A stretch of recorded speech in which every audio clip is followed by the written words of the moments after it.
This video is for business leaders who themselves speak too much or talk too much, or have senior leaders or people on their team who also talk too much and would like some strategies for helping them control or improve that because it works against them. So watch to the end of this video for a simple way to manage conversations, especially crucial or challenging conversations, in a way that leaves everybody feeling that it was done with civility and kindness, so that both or all participants in the conversation leave feeling positive about the conversation and one another, even if it's not what one or both of you wanted to hear. I'll also recommend a video on self-control for more business success near the end of this video. Feel your lips. Like that. By closing your lips and pressing them against one another, it's called, the Sciency word is proprioception. That is, you can feel the pressure. Pacinian corpuscles, if you're a real geek. You can feel the pressure of your lips against one another, but you might notice too, when you do this, you can't talk.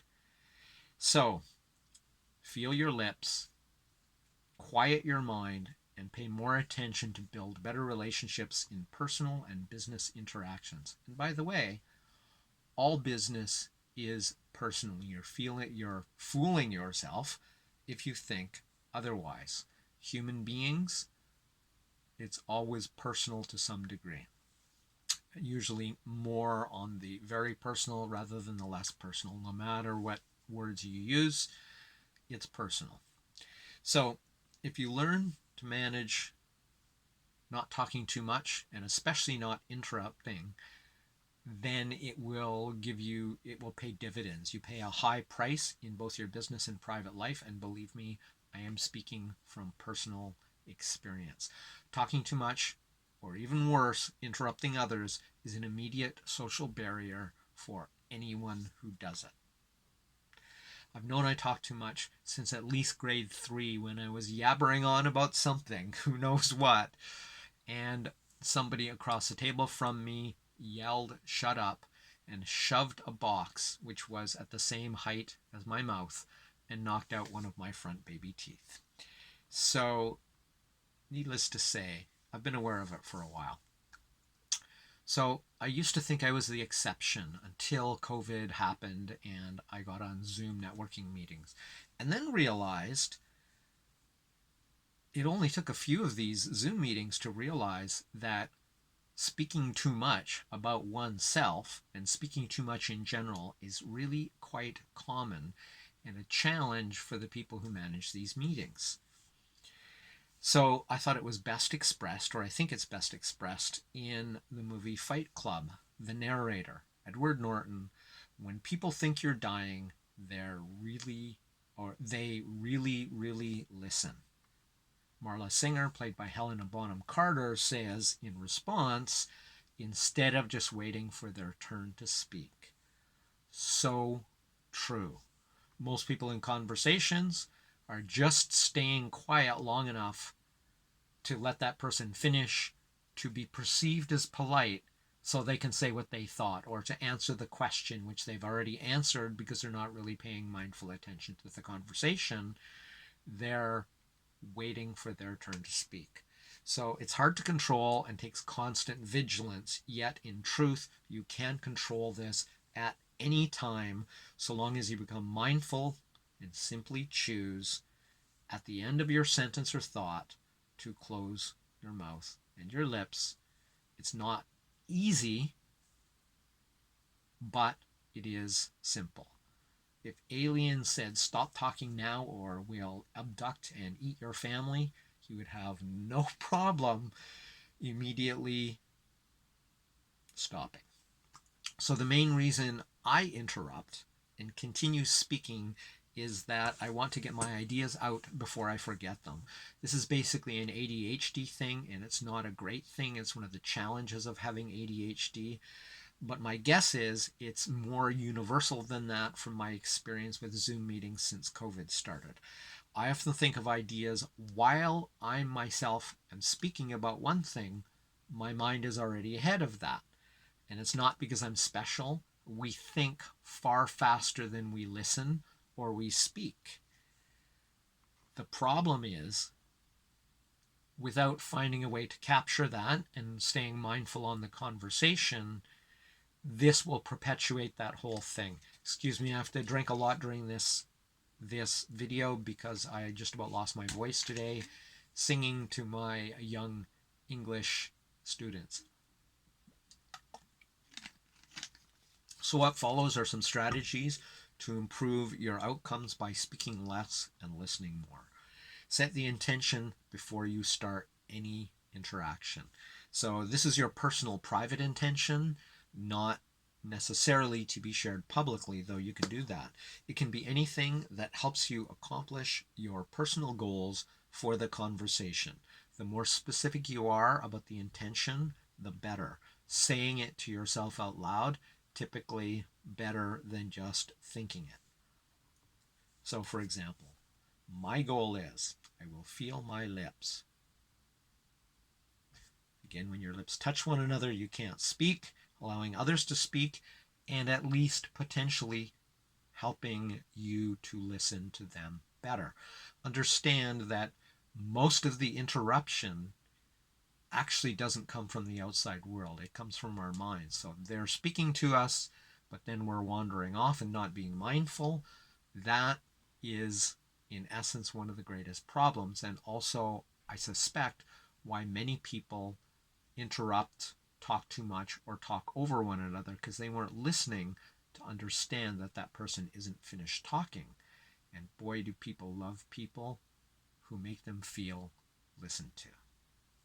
So another helpful strategy for all participants is to state their intent for a meeting, especially the person who initiated the meeting. This gives everyone a target, a direction, and it tends to be more productive and helps yourself and you can help each other stay on target, on track for what the meeting is about, not going down rabbit holes. So, but your intent is irrelevant if people are unwilling to listen based on their first few minutes with you.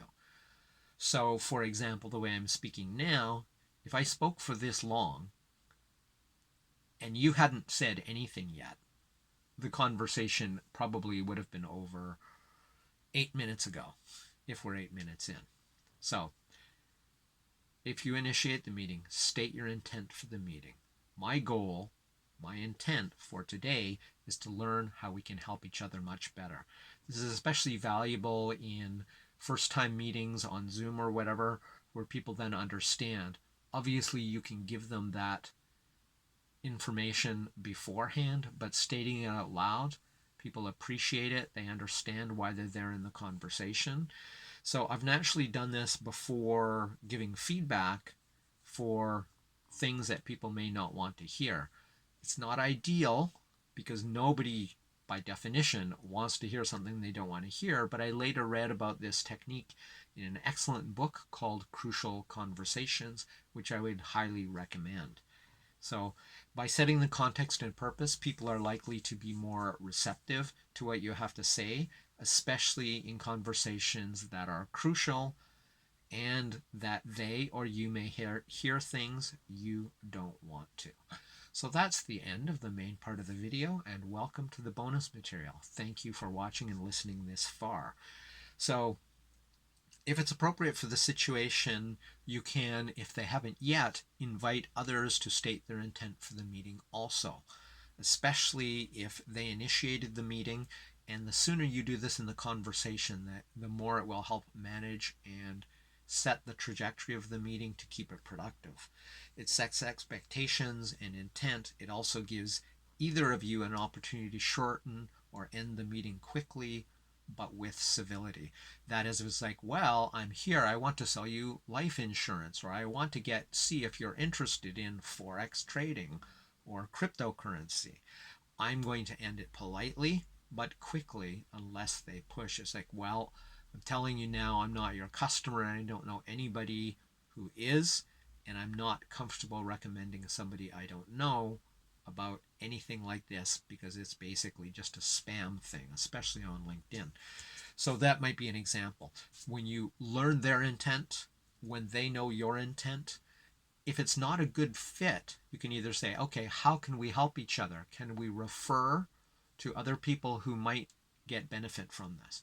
But by saying some version of I'm not your customer can save you both time and money speaking to the wrong person. Because if they're not going to buy and you're not going to sell, whatever it happens to be, it's better to end the conversation. And they'll go, wow, how professional. They just told me no, saved me the time. Now I can go look at a more productive prospect if in fact it's a sales meeting. If it's not, and there is something that can be done, you both know it. So that's it for today. I'll continue. This is based on an article I wrote, and this is part 1 of 2 or 3, perhaps more, depending on how the content falls out logically, because it was one article. So here's my recommended video for today: self-control for a more successful business. I'll put a link there, and I will put it also in the description. If this video was valuable to you in any way, or you know someone who might benefit from a video about talking less and listening more, please share the love by sharing this video. This has been Crush It Club 226, Self-Management Skills for those who talk too much. My name is Tim B. Green. Bye for now.